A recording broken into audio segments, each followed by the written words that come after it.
Kochies Business Builders is proudly brought to you by our partners Peugeot and APCO, who are helping small businesses grow. This week on Kochies Business Builders, how your business can switch to environmentally friendly packaging without it costing the earth. We'll help you get more out of your CRM software, and we check in with a creative entrepreneur who's developed a successful floral design business that's thriving online. Welcome back to another episode of Kochies Business Builders. Great to have your company. First up today, we visit Withhenski, one of Australia's oldest and most prestigious family businesses. Based in South Australia's Barossa Valley, it produces some of the country's best wine, including the famous Hill of Grace Shiraz. For decades, Withhenski has pursued sustainable farming practices and now sustainable packaging. Let's find out how the winemaker's sustainable processes are good for the environment and good for business.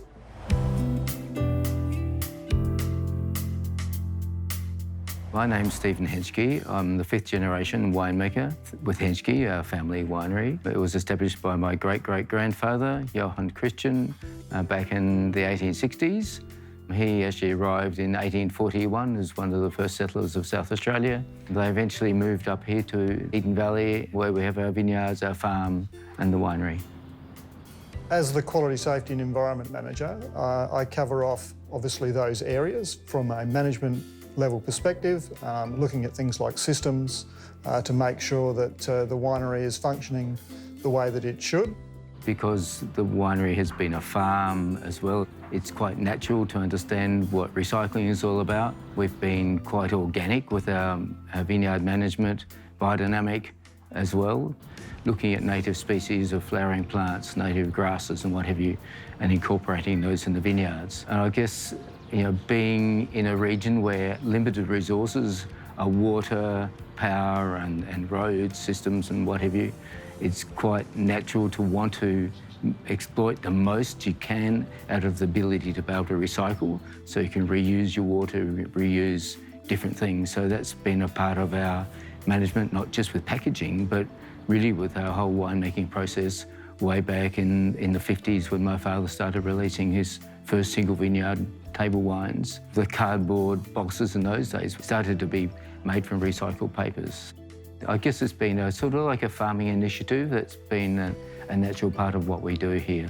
The values of the family business are critical to what I do day to day because I'm managing it on behalf of the winery. There's always something that has to be looked at another time, whether it be something that we've changed a new product or whether it just be something that we haven't quite got as sustainable as we could. Looking for new products coming onto the market and those sorts of things that become available over time. One of the reasons we actually established quality management system here in our winery, we were one of the first wineries in Australia to do that. It really was a part of the issue with corks, with reliability of corks, selling bottles of wine that had been matured for a period of time, then having customer complaints about leaking bottles and crumbling corks and that sort of thing. So that brought in our system of looking at our customers, talking with our customers, getting feedback and actually recording the complaints. That customer feedback that we were getting was able us to understand that we were having more issues with those older wines that were under cork, and we ended up actually going with an entirely different form of bottle with a closure that's made of glass. In terms of the packaging that we use in the business, there's quite a few different levels of packaging. So there's the glass bottles themselves and the closures that go along with those, obviously. And then there's the outers, which are used for transport, such as the cardboard box and so on. Being a premium sort of winery as well, we have those other aspects of gift packaging, gift boxing and wooden boxes and so forth for some of our high-end wines. So there's quite a variety of materials used and therefore some challenges around whether or not all of those materials can be both sustainable as well as looking great for our product on the shelf at the same time. It's now time for our Marketing Minute, where we find out how to snag an industry award.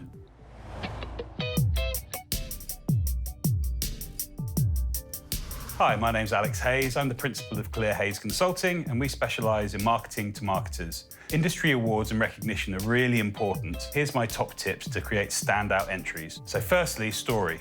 Story is incredibly important when you're putting awards together. Judges read a lot of entries. They want to see a clear narrative that tells them all about you or your business in a simple fashion. Second one is sales. Incredibly important as well, because you need to show that you've had results. It's not just about who you are, it's about what you've achieved and what you've done. And lastly, it's salience. You've got to do something that makes judges laugh or cry. They're reading a lot of entries most of the time, and you need to make sure that yours stands out in their minds when it comes to marking what you're doing. So that's my secret recipe that's given my clients an awful lot of success over the years. So good luck with your entries. Later in the program, we'll learn more about Withhenski's recycling program and the support they've received.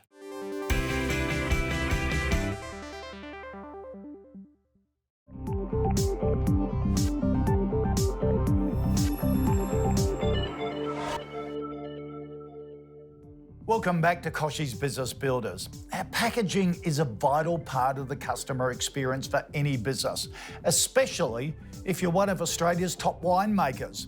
Let's return to the Barossa Valley and find out how Withhenski has responded to customer feedback and developed premium yet sustainable packaging.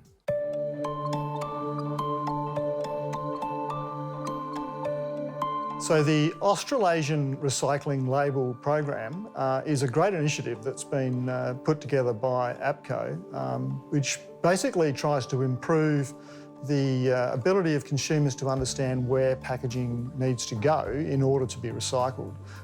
So which bin to put it in. There might be something that needs to be done to an item of packaging before it goes in that bin. We do have a couple of items of packaging which have multiple materials involved in them, and therefore it may not be as simple as just popping that in a recycling bin. APCO is a government-appointed organisation, so their role from our point of view is just to help guide us and to support us in achieving those sustainability goals. As a sustainable company though, we've already achieved quite a lot in terms of our packaging, so we're struggling actually to find new things to be able to achieve. So if any other smaller businesses like us are looking at being involved in APCO or trying to be more sustainable in their packaging, they're definitely going to benefit from the support they get from the organisation. We've, for example, recently went together with APCO on a trial of some of our bottles in one of the resource recovery facilities to see how that bottle would go in actual recycling in real life without any cost to ourselves. It's not just about the wine industry, there's other people in APCO from other industries, and if they can take the opportunity to get together with their peers in their industry, discuss the issues they have, they can help each other out. The future of Withhenski's packaging is about being as sustainable as possible while maintaining that classy image that Withhenski has. That luxury side of packaging is important for presentation, but all the time we're thinking about how we can present that so that it can be, recyclable, can be sustainable, and all those sorts of things. Education for people is really important, and people actually like to be involved in general terms. So if you explain well what those actual, factors are, in terms of how to recycle, make it clearer, make it more logical, more practical for people to do. Know that there's a friendly place down the road where you can put your bottles, a friendly place down the road you can put your cardboard, you can return your plastics and everything, and you know they're being recycled and reused. Actually, that's really important. That sort of reiteration of what we do is really important to keep your customers and the general population on board with making sure we make the most of our limited resources that we've got. Up next, we look at how you can get the most out of your business's CRM.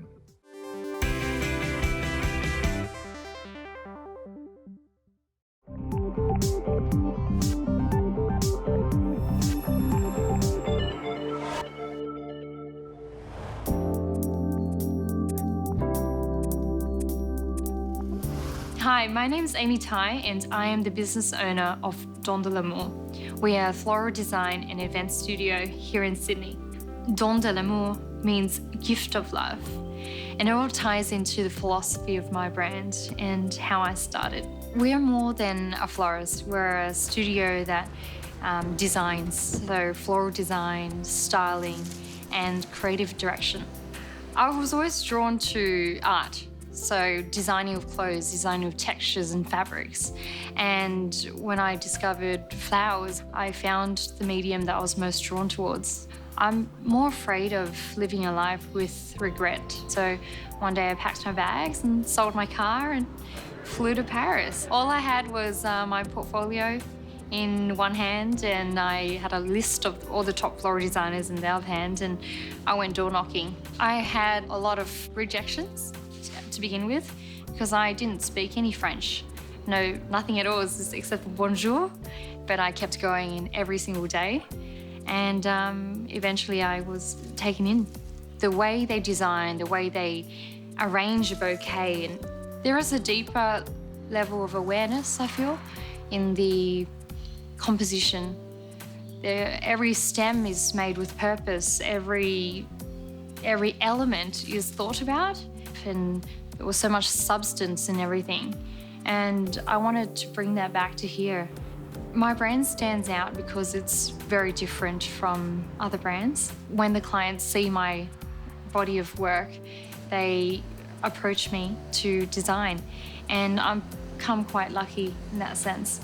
So depending on the situation, I would come in and create something totally bespoke, a creative design for a space or an event. It's more customized for the client. The floral industry took a huge hit during COVID, especially event companies. I had to identify different opportunities. So because people couldn't see their friends and family members as often as they could, our online sales escalated. So with all the running around that I have to do to go to the markets early in the morning and to install for events and workshops, I need a van that I can rely on. So I chose a Peugeot partner, and it's one of the best decisions that I made. But I guess one of my favourite thing about it is the little espresso cup holder, which is a beautiful French touch. A lot of people don't see the reality in the floral business. They see the glamorous side, the beautiful side, but it's a hard industry to work in because we have to get up super early, be the markets by 5. When it's a wedding, we have to wait until the wedding finishes and take everything away. So that can be up in the AMs. Yeah. It's full on. The philosophy for my brand is all about integrity, quality, and branding. And I guess that's why it makes my brand so successful. Welcome back to Kochie's Business Builders. Now, these days, most small businesses have a customer relationship management system known as a CRM. This is a powerful bit of software which allows you to understand your customer better and can really boost your sales, but you have to use it properly to get the best results. For more, here's Dean Swan from Monday.com with today's tech tip.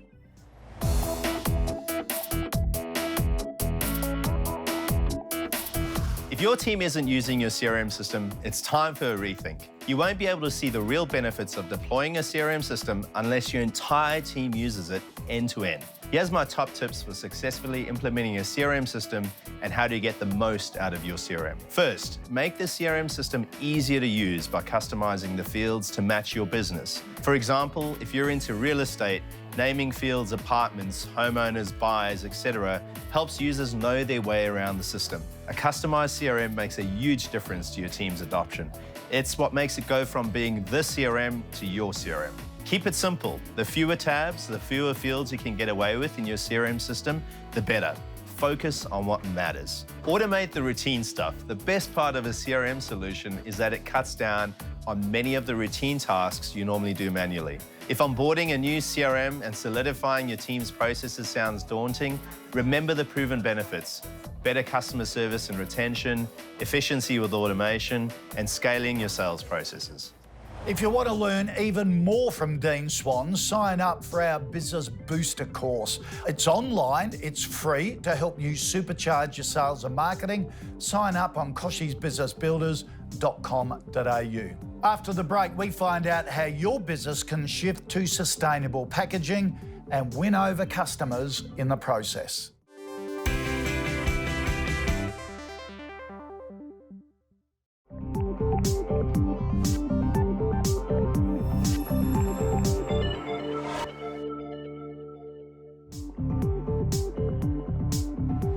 Would you believe over 80% of plastic ends up in landfill?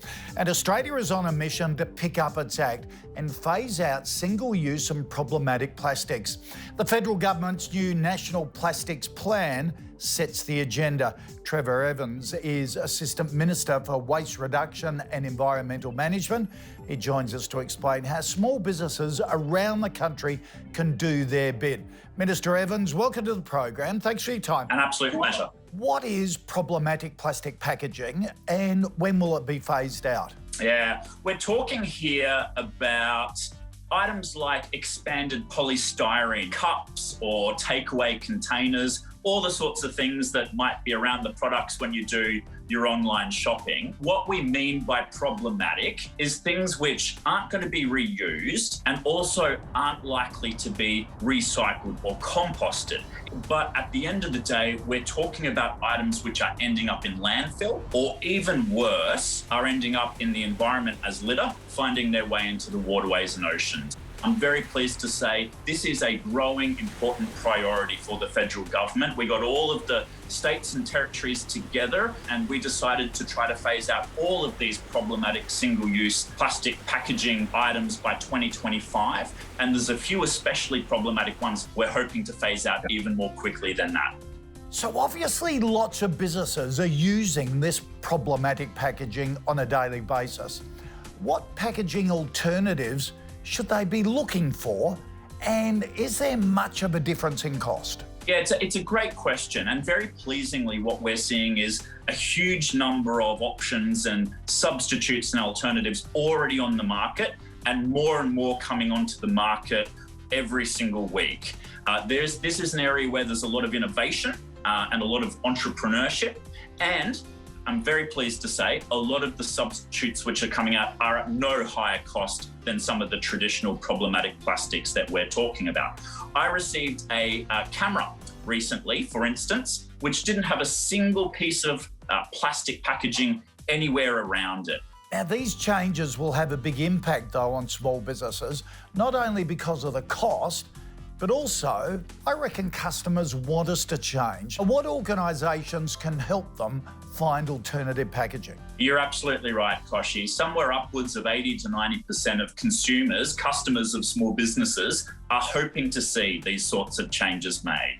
There are a number of great organisations out there that the federal government is resourcing up. The first one that I've got to mention is the Packaging Covenant, APCO, which is a great collaboration of industry-led experts. And in the federal budget just last month, we also provided some extra funding to help APCO partner with a whole suite of small business industry associations, so the trusted voices that are already being relied on. Trevor Evans, thanks so much for joining us. Appreciate it. Thanks, Kochie. Now, this week on Ask Kochie, we continue the theme of sustainability after receiving this question from one of our viewers. For those businesses looking to make the switch, how is sustainable packaging actually good for business? And Brooke Donnelly, the Chief Executive of APCO, joins us now. Brooke, good question. How are small businesses benefiting from the switch to sustainable packaging? There's a couple of ways in which they're doing that. One is, first of all, your customer. This is something your customer is looking to do, so it's really important that you're actually being able and presenting real action and tangible change, that you're actually involved in sustainable packaging. Things like the ARL program give you that opportunity to show that work, and it's really going to become very much who isn't doing it. And so you want to be on that page and engaging in that work. And there's some great organisations like Unpackaged Eco, who are a great example of how you can actually actually use sustainable packaging. One of the things that we found has happened with a lot of businesses as they start to really unpack, if you like, the impact of their packaging, they get to look at the actual real cost because they're looking at the detail. Does the cost go up when you switch to sustainable packaging? What can happen is if you go from one alternative material to another alternative material, there may be a cost increase or it may be a cost decrease.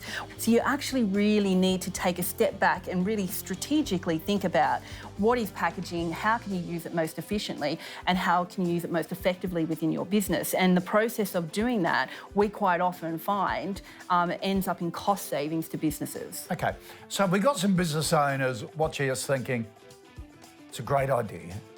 I've always wanted to go down this route, but how do I start? There's a whole community that is working together to deliver on this work and to make that transition to a circular economy for packaging in Australia.